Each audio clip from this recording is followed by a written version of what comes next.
and he secured the largest coal ash cleanup in United States history. Administrator Regan began his career at the Environmental Protection Agency and is the first African-American man and second person of color to lead it. I will also just note before we go to them, Secretary Granholm, Secretary Buttigieg, and Secretary Mayorkas will brief the full House and Senate this evening as well. They'll take a few questions, but I will turn it over first to Secretary Buttigieg. Thank you, Jen. Good afternoon. Let me start just by saying that we know that the cyber attack on the Colonial pipeline is affecting fuel supply for some Americans. And throughout the administration, we have been working around the clock to help Colonial return its pipeline back to normal operations quickly, safely, and securely. The President has directed us to bring all government resources to bear to help Colonial to resolve this, and we're working to assess the impact of the temporary pipeline shutdown on our national fuel supply, while also working to help alleviate any potential shortages when and where they occur. I can tell you that I've been on the phone multiple times a day with the White House, with fellow cabinet secretaries and other leaders, including Administrator Regan. We'll be doing everything that we can to reduce the impact that some Americans could see at local gas stations in some areas until the pipeline is brought back online. Colonial has announced that they're working toward full restoration by the end of this week, but we are not taking any chances. We are doing everything that we can in the interim to make it easier to move fuel to the places that need it. Since Friday, our interagency response group has been examining all contingencies, coordinating with Colonial, and working closely across the interagency to help alleviate any potential supply disruptions. For our part in transportation, the department has been working across our different modes of transportation to help make sure that fuel can get to the communities that need it as safely and as efficiently as possible. Our Maritime Administration, or MARAD, has completed a survey of the availability of vessels that are qualified to carry petroleum under the Jones Act in the Gulf and up the eastern seaboard.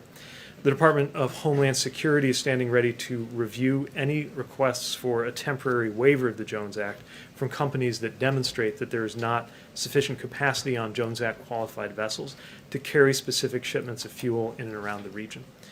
Our Federal Motor Carrier Safety Administration issued an hours of service waiver, which provides greater flexibility to drivers transporting gasoline, diesel, jet fuel, and other refined petroleum products to 18 states. On Monday and Tuesday and into today, several states have issued emergency declarations that allow truckers to carry additional weight on state roads. Now, the White House and DOT have determined that 10 states can use existing federal major disaster declarations that are currently in place to allow those states to issue permits that allow drivers to temporarily carry additional gasoline that would ordinarily exceed existing weight limits on federal highways in their state. Each state has to follow its own procedures to issue these permits, but this determination provides them with added flexibility to move fuel more efficiently if they need to. PHMSA, our Pipeline and Hazardous Materials Safety Administration, is temporarily relaxing enforcement of certain pipeline operator qualification rules to make sure that emergency personnel can manually get help to get the pipeline back up and running as needed, and are in frequent touch again with the pipeline operators about safety. In addition to these steps, we are continuing to monitor the situation as it develops so that we can help anywhere that we can. For our department, our mandate and our mission revolves around safety, and so we are working hard to maintain safety while also providing much-needed temporary flexibility to minimize disruptions to the American people. And DOT is in regular contact with state and local governments and with members of Congress, as well as with retailers and other companies in the sectors that are impacted. And of course, we're in constant contact with our partners across the federal government to coordinate the response.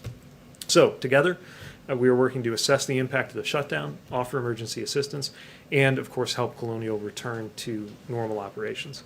Our top priority right now is getting the fuel to communities that need it, and we will continue doing everything that we can to meet that goal in the coming days, and we'll continue to keep everyone apprised. Importantly, this incident also reminds us that infrastructure is a national security issue. And the reality is that investing in world-class, modern, and resilient infrastructure has always been central to ensuring our country's economic security, our national security, and it was, as we're seeing right now, that includes cybersecurity. Thank you all. I'll turn it over to Administrator Regan.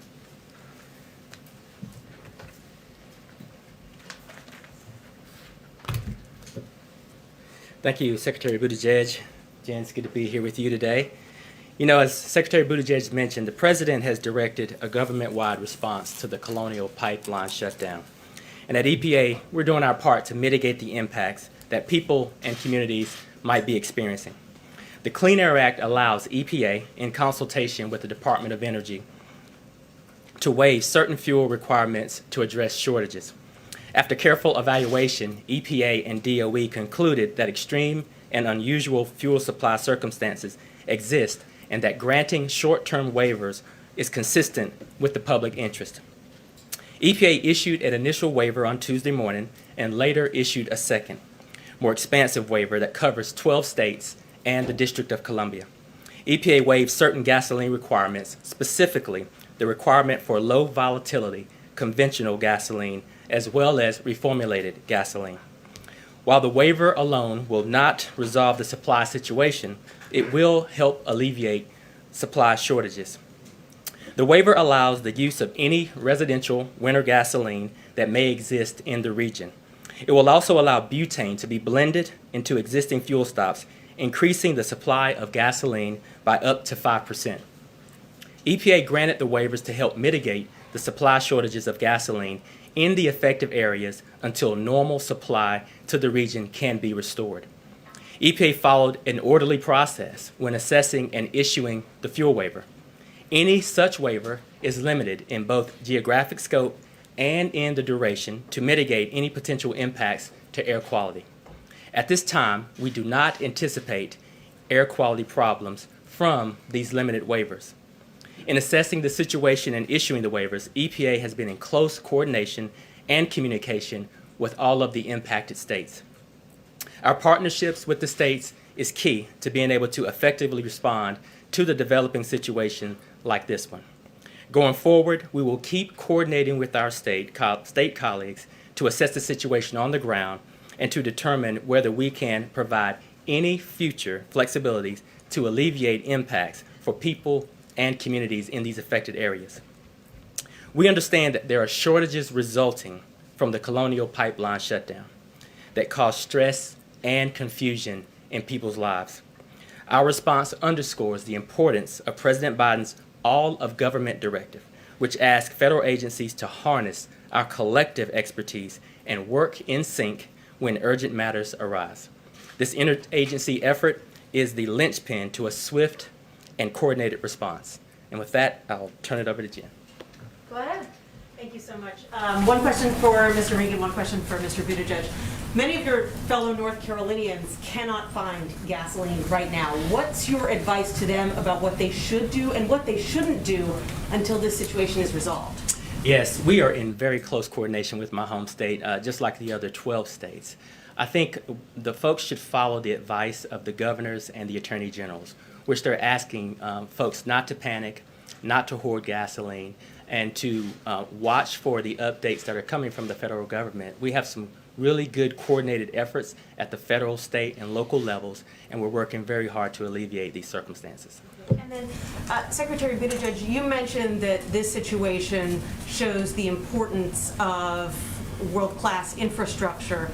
What could have been done or what should be done to prevent something like this from happening? Well, this is part of what we have in mind when we talk about resilience. We need to make sure our infrastructure is resilient to climate security issues caused by the increased frequency and severity of weather events, but we also need to be sure that we are resilient in the face of cyber threats, and certainly in the kinds of things that the American Jobs Plan will be funding and supporting. I think part of the expectation for local authorities or states or other bodies seeking to get funding is that there be robust cybersecurity resilience and planning written into that. This is not an extra, this is not a luxury, this is not an option. This has to be core to how we secure our critical infrastructure, and that includes infrastructure that is not owned and operated by the federal government. We're being reminded that private companies and often local authorities own and operate so many of the critically important utilities and other infrastructure we count on. Here. Secretary Buttigieg, does the fact that this one ransomware attack could take down roughly 45% of the East Coast's fuel supply mean that we should be building additional pipelines going forward? Well, in this case, this was an issue about how a cyber attack impacted a pipeline that's there. I'm not sure it really speaks to the number or quantity of pipelines or their throughput. I do think it reminds us that we need to make sure that we have the most resilient and flexible infrastructure for the future, especially when it comes to something like energy. We've now had, you could argue, 2 major wake-up call experiences, one in Texas and now one here, each with a different cause, but both reminding us about the work that we have to do as a country. Jeff? Mr. Secretary Granholm yesterday said that she expected this issue to be resolved by the end of the week, more or less. Is that still your expectation? And So, go ahead. I'll defer to announcements from the company on their process. Again, PHMSA is in touch with them to review any plans that they have. I would emphasize that there is a lot that is involved in getting a pipeline up and running again. And so there's the announcement, then there's the actual process, and then some time for that to be fully up and running, which is one of the reasons why we're not wasting any time and haven't been since even over the weekend in taking the steps that we need to mitigate any shortages, even things that could happen while the pipeline is getting fully online, but before that's completely taken place. And just to follow up for you, perhaps for both of you, you described the permits and the waivers to allow other ways of getting fuel to these affected areas of the country. Is that working? Is that fuel arriving? We've gotten indications and feedback that the hours of service waiver has had an impact, and we expect that the waivers will as well, but obviously they're very new, and so we'll be closely looking for feedback both from companies and from states on how that's going. Well, I will add that these waivers are working. We've seen an exceptional response from all of our states who are very appreciative of these waivers. It does expand the fuel supply. It allows for fuels to be moved around more freely in the region, and it does relieve some of that tension. And so we'll continue to work closely with our states and our partners to ensure that we are taking all of the actions that we can to alleviate some of these situations. Mary? Mr. Secretary, we now see gas above $3 a gallon for the first time in 7 years. Bottom line, what's your message to Americans who are worried about how this is going to impact their wallet? How long do you think this is going to last? And do you think prices are going to go up even further? Well, my message is that we understand these concerns, that we've seen that in a lot of the impacted geographies that this is a real issue, and that's one of the reasons why we've been working with every lever of government that's available, and not the federal government as an island, but interacting with states and with companies to address this. So, I can't speak to long-term energy markets. Obviously, this is a very specific and acute issue, but we recognize the concern that's out there, and that's why we haven't wasted any time to get into action, and it's why the President has directed us to be really thorough in examining all of our different authorities and all the different pieces of our respective agencies to be helpful. Jen? The administration has been saying that you're willing to consider Jones Act waivers. Have any requests been filed? And since the Maritime Administration has finished the survey, what's determined about how many Jones Act compliant ships are truly available right now, not under contract near the Gulf, et cetera, that can help? So I can't speak to any specific waiver requests going on right now, but what I'll say is that this merit has acted very quickly to provide what is essentially one of 2 parts for this determination to happen. One is the analysis that they do, and then the other part is, of course, for Homeland Security to pick it up and run with it. And we'll continue making sure that they get any information they need and be able to turn it around quickly. The level of analysis that's already been done, my understanding is previously that's taken a couple of days, and Mayor was able to do it in a matter of hours. So they're moving quickly, and bottom line is stand at the ready to very expeditiously process what comes in. But Are you confident that another attack on the pipeline can't happen imminently? Has the company told you anything about that, about steps they've taken in the short term on that? We can talk about this. I mean, they're speaking to their specific programs, but I will just say that we're probably not going to get into details about the company's own preparations. We've talked about the fact that this was a ransomware attack, that these threats have been out there for some time, and it's certainly a reminder to this company and others to continue to harden their cybersecurity. But we'll let them speak to their other preparations. Go ahead. Thank you, Secretary Buttigieg. This is Wednesday today. We're talking about potentially a weekend restoration, but things are getting really crazy out there. The Consumer Product Safety Commission is warning people not to fill up plastic bags with gasoline. 1 in 10 gas stations in DC is out of gas, and the figures are far higher in the South. Is the Biden administration having any preliminary discussions about potentially taking over the pipeline to restore the flow if the company is unable to do it themselves? So I've not heard anything along those lines. We are partnering with the company to make sure that on everything from the flexibilities we talked about to technical support and advice, that they're getting the help they need. And they have been able through Line 4 and ancillary lines to move some product, although, again, obviously waiting for determination on fully reopening. I will say that this is a time to be sensible and to be safe. Of course, we understand the concern in the areas where people are encountering temporary supply disruptions. But hoarding does not make things better. And under no circumstances should gasoline ever be put into anything but a vehicle directly or an approved container. And that, of course, remains true no matter what else is going on. Thank you, Secretary. Unless you want to, well, one more. Go ahead. Thank you. Based on what you know right now, do you anticipate having to extend the duration or expand the scope of the fuel waivers further? Well, we're in very close coordination with each individual state. They all have different needs. We'll continue to assess that, and we do have the authority, if needed, to extend or issue a new waiver beyond the 20 days that we have already issued. Are there any travel announcements for either of you, or either of you going to any particular region to address these in person that you're able to update us on, or none at this time? No, I don't have any travel announcements at this time. No news for you now. Okay, thank you. Thank you both. Thank you so much for joining us. Appreciate it. Thank you, sir. Thank you. Okay. All right, I have another kind of hard out here at 1 o'clock. Sorry, lots going on, but we will get to as many questions as we can. I do have a couple of additional details of outreach from the White House to governors I just wanted to convey to all of you. Our White House Director of Intergovernmental Affairs, Julie Rodriguez, has been in contact with a range of state and local leaders to discuss the administration's response, obviously, as have officials from a range of agencies. In separate calls with chiefs of staff from Governor Hogan of Maryland, Governor Northam of Virginia, Governor Wolf of Pennsylvania, Washington, D.C. Mayor Bowser, and Nashville, Tennessee Mayor Cooper, Julie had productive conversations outlining the actions we have taken to address the supply challenges, including, of course, EPA's waivers expanding gasoline supply. In each of these conversations, she welcomed feedback, encouraged close coordination. I would also convey to you that Secretary Granholm, who was here just yesterday, also hosted a conference call yesterday with the governors of the 14 states impacted by the Colonial pipeline as a part of our ongoing effort to remain closely engaged with state and local leaders. I also wanted to provide an update on the Restaurant Revitalization Fund. As of today, SBA has received more than 147,000 applications from women, veterans, and socially and economically disadvantaged business owners requesting a total of $29 billion in funds. Businesses that qualify for grants should expect to receive the funds within 2 weeks. Already, $2.7 billion of relief funds have been distributed to 21,000 restaurants across the country already.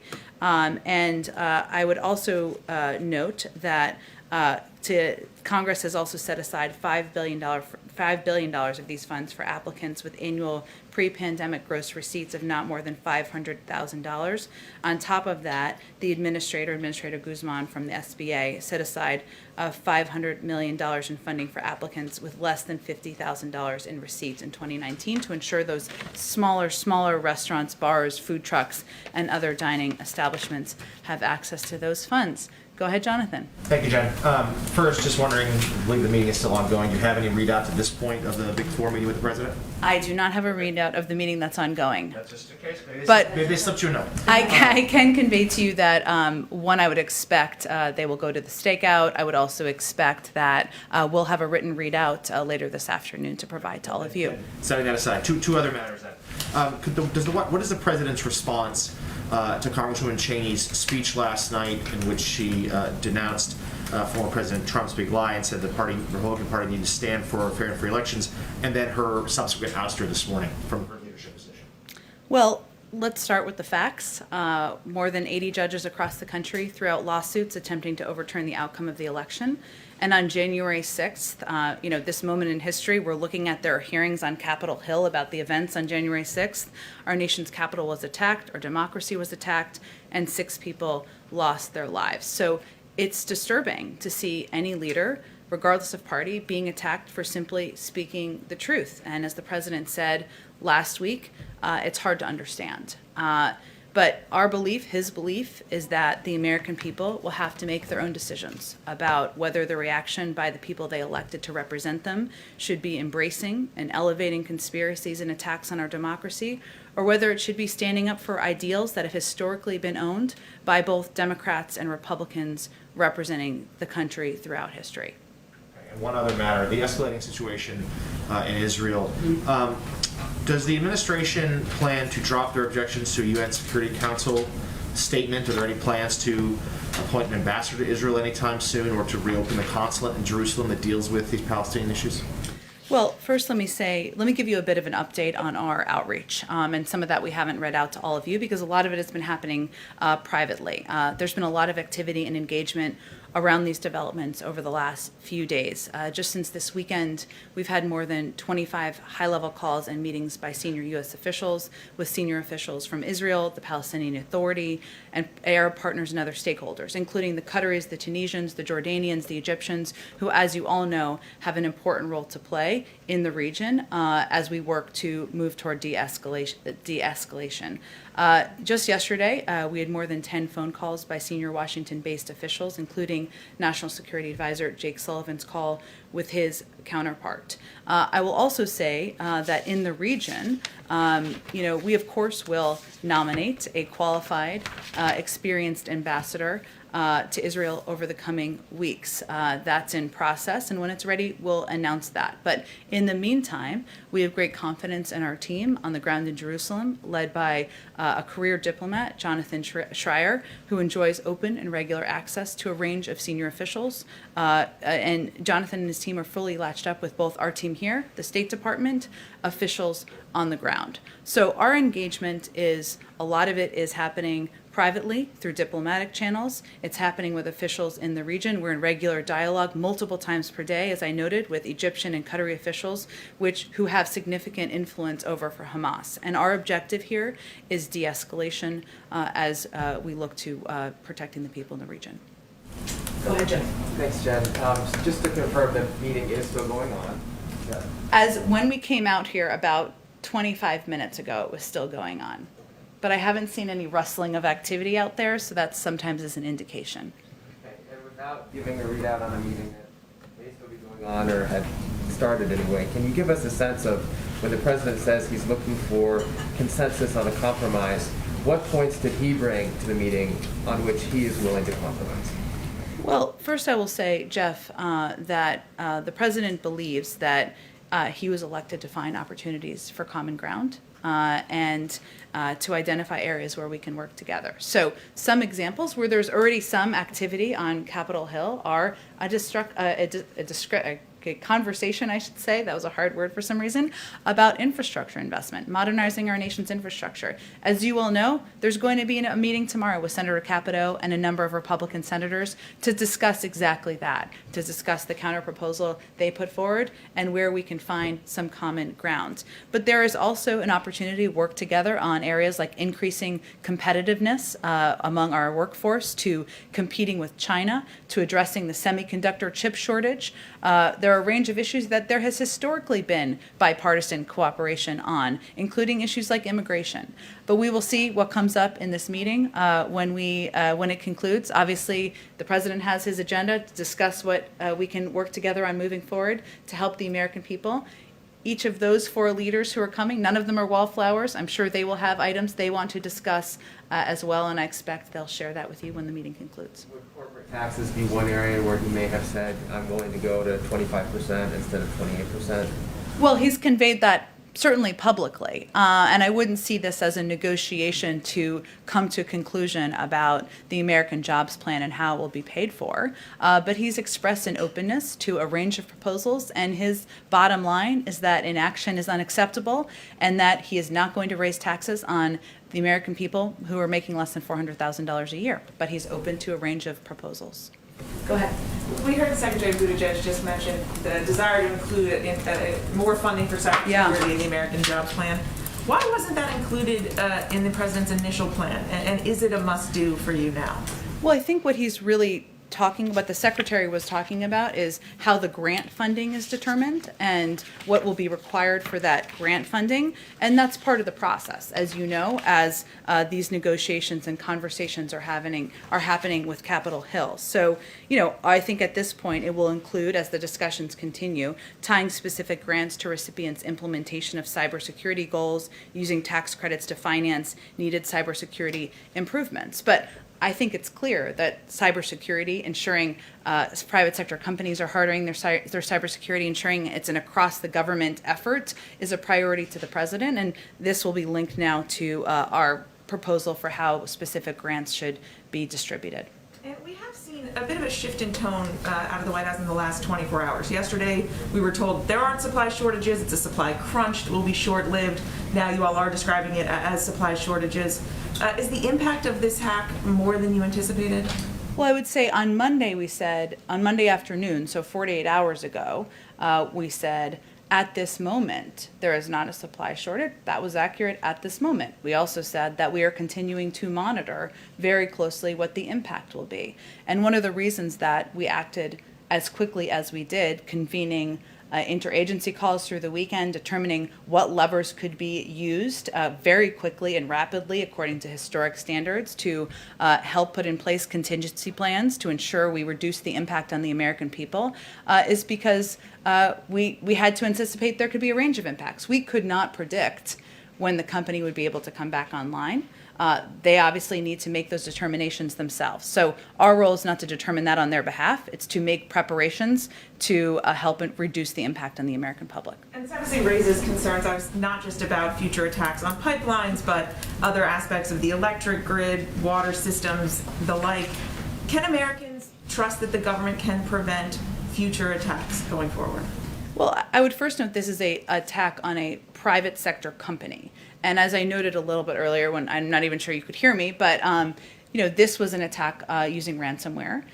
This ransomware has been out there for some time. Deputy Secretary Mayorkas, when he was Deputy Secretary, talked about, when he was here just 2 days ago, the fact that we were warning about the need to harden for companies to put in place cybersecurity protections back several years ago. And that's something we will redouble our efforts on. At the same time, we have, since this president took office, we have also redoubled our efforts on public-private sector partnerships and efforts to work together on not just best practices, but ensuring we are protecting exactly the systems that the American people rely on. As you noted, some of those are federal entities, some of them are private sector entities, but that has been our objective from the very beginning, and this is a reminder of how important that is. So what kind of steps can you take to try and encourage private companies, private entities? Are there tighter restrictions you can put on their cybersecurity to ensure that these kinds of attacks don't happen going forward? Well, there is an element of any company seeing what has just happened over the last several days being a reminder of how important those steps are, and that is out of our hands. That is probably thanks to the reporting of all of you. But I would say that one of the reasons that we have stood up under Ann Neuberger, who was just here a couple of days ago, and elevated a public-private coordinating apparatus or effort to work with the private sector is because we want to ensure that well-intentioned companies understand what they need to put in place and understand the risks that they're facing, because we know, as this is an example of, that it won't just impact that company, that it can impact, depending on the entity, the American public. Go ahead. How can the president work with Kevin McCarthy, who's poised to anoint to a position of leadership of the Republican conference, someone who does not believe in the legitimacy of the last election? Well, the president is no stranger to working with people who he disagrees with, or he has massive fundamental disagreements with. The facts are on our side, and more than 80 judges across the country threw out lawsuits attempting to overturn the outcome of the election. What the president believes his role is to lead by example and to offer an alternative of leadership to the American people, which is reaching his hand across the aisle, offering to work with members of both parties on addressing issues the American people have concerns about. We heard from, I want to ask you about ransomware. We heard from Buttigieg and from the administrator of the EPA just moments ago. If you can help, you speak for the president. What is his message to Americans right now who are worried about the supply of gas and rising prices? His message is, I understand, and I am doing everything I can, using every lever of government to ensure we reduce the impact on the American people and their lives. Whether it is because they want to do travel for the weekend, whether they are going to visit their grandchildren because they just got vaccinated, just to incorporate another objective, or whatever it may be. And his concern his focus from the very beginning is, do not halt. Act. I need you to act. I need you to take action to put every step in place that is possible. Did Colonial, I think I know your answers to these, but I want to ask them, did Colonial pay the ransom already, or will they pay it? I would send you to Colonial to answer that question. Of course, the guidance from the FBI is not to do that. Does the U.S. government know whether they paid or intend? I just don't have anything more for you on that. Do you believe that the public and the government have a right to know when a major national security asset, like in this case, pays or would pay a ransom to the Russians? Well, first of all, Peter, we have not made an official attribution aside from the individual. To whomever. Okay, but that's an important point. Just for clarification, official attribution, I will say that there is advice and guidance we give from the federal government because we know this incentivizes additional attacks. That is guidance that's given from the FBI. But this is a private sector company, and I would refer you to them for any questions about what they have or have not paid. Thank you, Jen. Go ahead. Thanks, Jen. Going back to the topic that Peter first touched on, Yeah. how does this president approach negotiating with someone who says that 100% of his focus is on stopping this administration? Well, I would say first, this is a meeting where they could spend the entire time talking about areas where they disagree, including who won the election. And the president has 80 judges in courts and tens of millions of Americans behind him on that piece. But he doesn't find that particularly constructive. Clearly, the Republican Party has to work out who they are and what they stand for. But this is not a meeting that's focused on that. So the president has a long history of working with people where he has strong disagreements, and his objective and his focus and his time today, nothing more valuable than the president's time, is going to be finding common ground. And that's how he'll approach it. More broadly, how would you say that this administration approaches the art of compromise differently than, say, the Obama administration did? What did you learn from those 8 years? Well, first I would say that the vice president, and the president was the vice president at the time. He was not an outside actor, right? And he worked in close partnership with then President Obama to get a lot of work done for the American people, from the Affordable Care Act to the American Rescue Plan to moving forward an agenda in what we felt was the right direction. In terms of lessons learned from that period of time, I think that anyone who spent 8 years as vice president would probably look back and think, what would I have done differently at the time? I'll let him to speak to that more specifically. Go ahead. Okay. Just looking ahead to tomorrow's meeting, what do you expect to gain out of that meeting? We talked to, I believe, all of the offices for the Republican senators who were involved, and one of them said, if the White House isn't prepared to come down on its overall number or change the funding structure, then this is all pointless. What's your response to that? The president's been clear, as have I, speaking on his behalf, that he's open to compromise. And his only line in the sand is around inaction. And certainly, I don't think anyone anticipates, including the members attending, for this to be a definitive meeting with an outcome where everything's signed with a bow or tied with a bow at the end. But we have been encouraged by the proposal. We expect this to be a good faith discussion, and the president's certainly approaching it through that prism. Go ahead, Karen. Thanks, Jen. Yesterday we heard from Senate Republicans, including Susan Collins, who said that the public's no longer looking to the CDC for guidance because the CDC is moving too slowly. We saw Georgia move ahead on the vaccinations for as young as 12 years old without waiting for the CDC. Is the White House concerned that the public is tuning out the top health experts? Well, I think you referred to two people who are obviously in public life, but I'm not sure that's a reflection of the totality of the American public. What we know is that, or how we've approached things, is that we believe that health and medical experts should be our North Star, and that leaning on them and their data analysis and their review of what they think the guidance should be to ensure that the American people can be confident in that should continue to be our North Star. So Here's what we also know. As more people get vaccinated, there will be less and less need for certain restrictions. And the CDC has said they will continue to evaluate the science and update their guidelines. But our objective is to ensure that the American people have confidence in the fact that we are leaning into, we're not making political decisions. We are leaning into the advice and counsel of medical experts. Sometimes people may feel that's slow. We understand. It's frustrating. I'm tired of wearing a mask too. We understand how the American people are feeling, but we feel it's important to still maintain that commitment. Go ahead. Conveyed the message to the CDC that it should be moving quicker to loosen restrictions. Does that come from the White House? No, we have conveyed that we will continue to abide by the health and medical advice of our health and medical experts, many of whom are working at the CDC, and we look forward to, as more people are vaccinated, them continuing to update their guidelines for the public. Quick one on infrastructure. You had said earlier that you wouldn't see this as a negotiation to come to a conclusion about the jobs plan and how it will be paid for. Knowing you can't give a readout of the meeting that's perhaps still going, what did the president want to leave the room achieving today? Like, was there one thing tangible that he wanted to walk away from this conversation saying, we hit this point, we move this forward?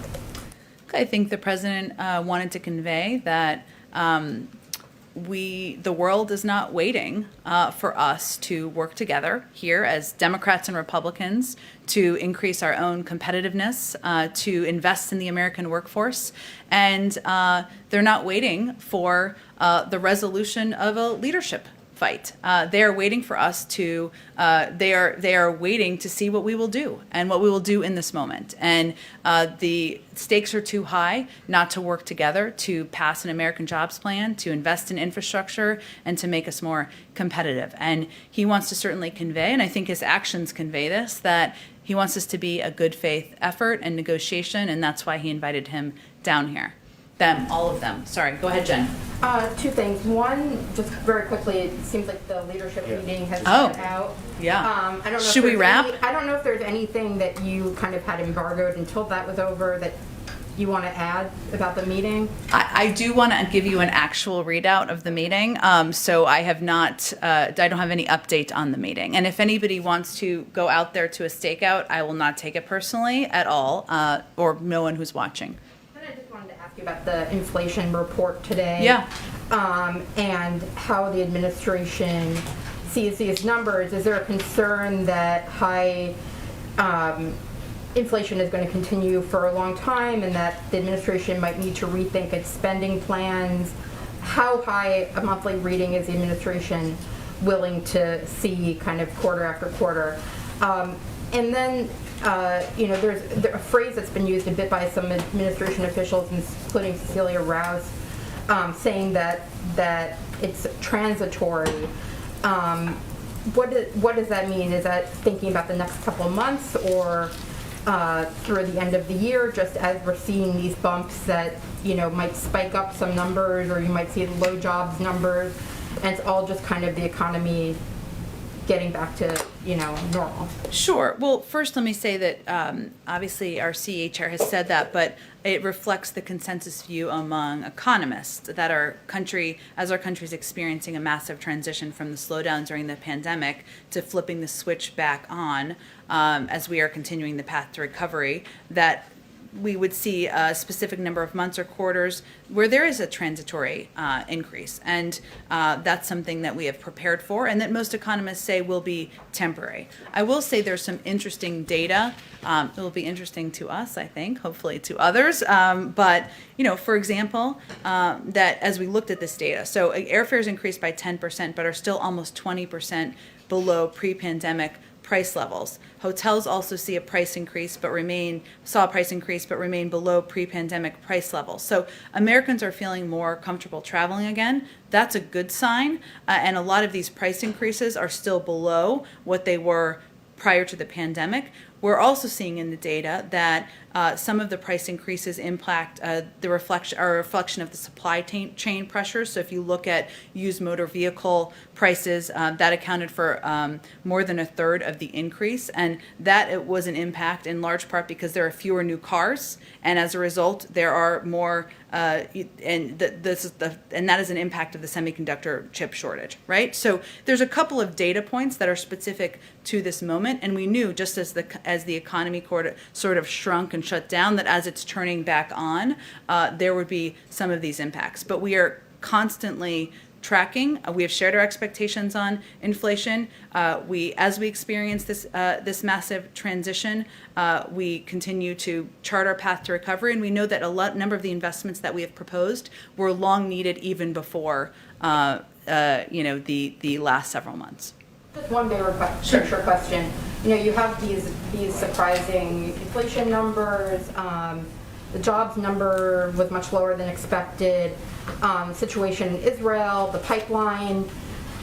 Does it suddenly feel like the external world is turning on you guys, or that you suddenly are juggling a lot more crises, or any concern about that? That's what we're made for here. We certainly know that, and the president knew from having served as vice president for 8 years, that when you walk in and you're the leader of the free world and you're overseeing a country that is still working its way through a pandemic and an economic recovery, that you have to be prepared to juggle multiple challenges, multiple crises at one time, and that's exactly what we're doing at this moment. Go ahead, Courtney. Thanks, Jen. I just wanted to follow up on what you said about the president nominating an ambassador to Israel in the coming weeks. I wanted to go back to Jonathan's question. Is the president considering reopening a consul or consulate general in Jerusalem? And then more broadly, when can we expect the president to announce his more high-profile ambassadorships? And will that come before he travels in June?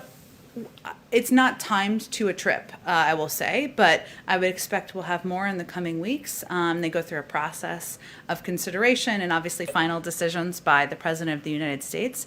In terms of the question about reopening the consulate, I would certainly point you to the State Department. They may have already addressed that, but they'd be the appropriate entity for that.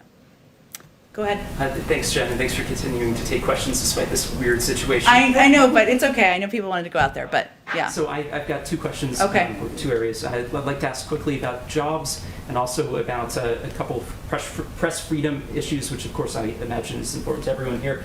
The first one on jobs, the Brooklyn Chamber of Commerce just polled 200 small businesses, and 64% are having trouble hiring people, 42% of them cited the higher COVID-19 unemployment benefits. University of Chicago separately estimated 42% of people are getting more money not to work than they would have in their previous jobs. President Biden said on Monday, quote, no one should be allowed to game the system, and we will insist that the law is followed. Has the White House done anything to instruct states to more severely enforce the rules on unemployment benefits? We certainly expect any state is enforcing the law, but I would say that what we've seen across the majority of economic data and from the majority of economists is that the biggest impacts and factors are the pandemic and the fact that we're still recovering from a pandemic, and people having concerns or issues with childcare or fears, if they're not yet vaccinated, about going back to a workplace. And there are a number of steps we've put in place, including assistance to restaurants, as I noted earlier today, to small businesses, to ensure they have that vital assistance at this point in time. And obviously for bigger companies, we've been encouraging them to use some of the $1.4 trillion in assistance they've received to pay higher living wages. But those are the range of factors that most economists believe are the issues at this point in time, even though we look at data over the course of several months. And over several months, we've been creating about 500,000 jobs a month. So when President Biden says that, he's basically just putting it out there that states should enforce it and that people should comply with the rules in place, not necessarily that there's anything new the federal government's doing. Well, we certainly expect states to abide by the laws, as I'm sure you do. Did you have a second question? Yes, I do. I'd like to ask about a couple of press freedom issues. On Friday, we learned that the Justice Department last year seized the phone records of several Washington Post journalists. The Biden Justice Department defended this, saying that it was the sources they were after, not the reporters. but there are some press freedom advocates who are pretty concerned about that defense. Trevor Timm of the Freedom of the Press Foundation said that the Biden Justice Department gave a disturbing defense of the practice. Bruce Brown, the executive director of the Reporters Committee for Freedom of the Press, said that it raises serious First Amendment concerns. Do you, as the government's top press officer, have concerns about reporters' records being taken, including in this instance? Well, given this was an action taken by the last administration and the Department of Justice oversees, obviously, our legal actions, has already spoken to it, I'm not going to have anything additional to add. The second part on press freedom is this marked International Press Freedom Day, which was celebrated on Twitter by the Secretary of State and the Vice President, who wrote, "A free press is critical to democracy." The whistleblower Edward Snowden responded by writing, "This would be more persuasive if the White House wasn't aggressively seeking a 175-year sentence for a publisher of award-winning journalism." This referring to WikiLeaks publisher Julian Assange. The Obama-Biden administration was infamous for taking a heavy hand toward reporters and leaks, including taking the Associated Press's call records and calling a Fox reporter a possible conspirator. But the Obama Justice Department decided not to prosecute Assange for fear of setting a precedent that could be used to prosecute journalists dealing with classified information. In the name of press freedom, will President Biden be intervening in the Assange case to stop the prosecution, or will he be allowing the Justice Department and the courts to sort this out? Well, in the name of independent justice, we will allow the Justice Department, encourage the Justice Department to continue to be an independent Justice Department, which I know is different from what we saw over the last 4 years. So it feels funny to some people. Go ahead in the back. Thank you, Jen. First question about the potential closing of the Line 5 pipeline in Michigan. Has the president been in touch, in contact with Prime Minister Trudeau? That's in the courts, so we're not going to have anything to add. It's in a courts process right now. The amicus brief of the Canadian government in the U.S. federal court says that describes the potential closing as a massive and potentially permanent blow to Canadian economy and energy security. Is this a way to treat an ally like Canada? I think we've talked about in here how important of a partner Canada is and will continue to be on a range of issues, from addressing the pandemic to just being a regional partner on facing issues around the globe. But this, again, is a situation that's in the court, so I'm not going to have more comment on it. I got to go around to other people because I have 3 minutes left. I'm sorry. Keep going. I just have 2 quick ones. So my first question, I wanted to ask about, there's a recent New York Magazine article about how the White House polices language in Washington that I'm sure you read the other day. And a particular graph points to an Associated Press memo that advises reporters against using the word crisis, which the administration has said that they're not going to use the word crisis for the border. It cites a person close to the White House as saying that one very real possibility is that this strategy works. They may get criticism and think pieces about it, but at his 100-day mark, Biden is the most liberal president we've had, and the public thinks he's a moderate. That's a winning strategy to me. They're willing to accept that you're going to write this piece as long as they know that swing voters in Colorado aren't going to read it. So does this reflect the White House's thinking that the goal is for Americans to view the president as moderate as he pursues, according to the, quote, the most liberal agenda that we've seen?